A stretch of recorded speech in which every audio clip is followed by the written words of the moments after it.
Hello friends, anonymous kitchen মেয়ে সকল বন্ধুকে জানাই স্বাগত।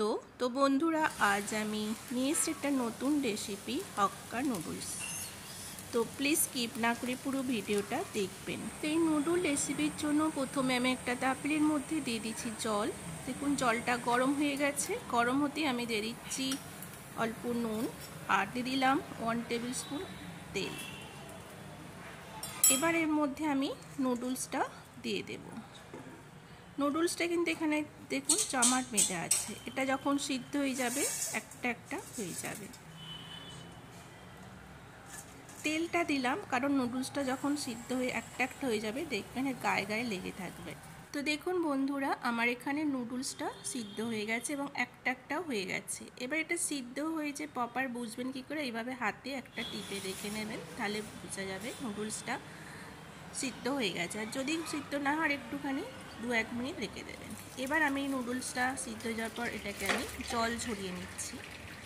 জল ঝরানোর পর নুডলসটা চাড়িয়ে দেবো যাতে প্রপার ঠান্ডা হয়ে যায়। এবার আমি বসিয়ে দিচ্ছি গ্যাসের মধ্যে প্যানটা গরম হতেই আমি দিয়ে দিচ্ছি 2 টেবিল স্পুন অয়েল।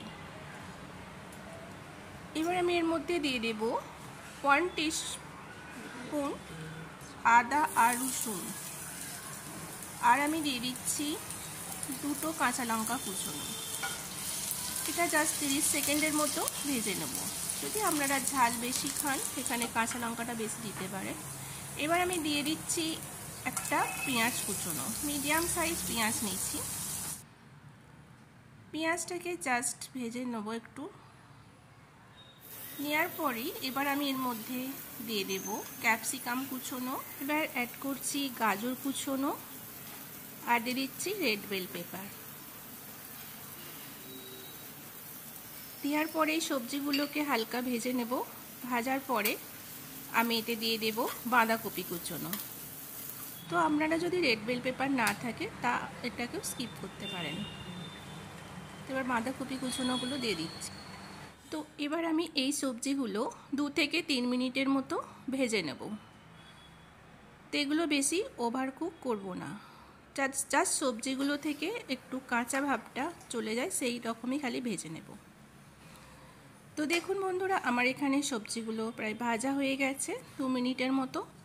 এবার এর মধ্যে যে নুডলসটা জল ঝরিয়ে রেখেছিলাম ঠান্ডাও হয়ে গেছে, এবার এতে অ্যাড করে দিচ্ছি নুডলসটা দেওয়ার পরে আমি দিয়ে দিচ্ছি স্বাদ মতো নুন, আর দিয়ে দিচ্ছি 1 টিস্পুন গোলমরিচের গুঁড়ো, আর দিয়ে দিচ্ছি এখানে 1 টিস্পুন সয়া সস, আর দিয়ে দিচ্ছি 1/2 টিস্পুন ভিনিগার। এটা ভালো করে নুডলসের সাথে সবজিগুলো এবার মিক্স করে নেব। তো এটা মিক্স করে নিলেই আমার রেডি হয়ে যাবে হক্কা নুডলস রেসিপি। তো বন্ধুরা, এইভাবেই আপনারা হক্কা নুডলস বাড়িতে বানিয়ে দেখতে পারেন। তো বন্ধুরা, আমার এই রেসিপিটা যদি ভালো লাগে প্লিজ একটা লাইক দেবেন, আর প্লিজ কমেন্টে জানাবেন কেমন হয়েছে। তো এবার আমি এর উপরে দিয়ে দিচ্ছি স্প্রিং অনিয়ন। এবার এটা আমি সার্ভ করে দেব। তো এই হক্কা নুডলস রেসিপি আমার রেডি। তো বন্ধুরা, যারা আমার চ্যানেলটিতে সাবস্ক্রাইবার করেননি প্লিজ সাবস্ক্রাইবার করে দেবেন, আর এতক্ষণ ভিডিও দেখার জন্য ধন্যবাদ।